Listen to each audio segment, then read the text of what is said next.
Welcome back to another technical deep dive here in the debug zone.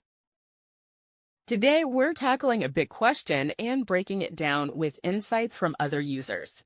Hopefully, this clears up some misconceptions and helps you get the answer you need. So, buckle up, stay a little curious, and let's jump right in.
And that's a wrap.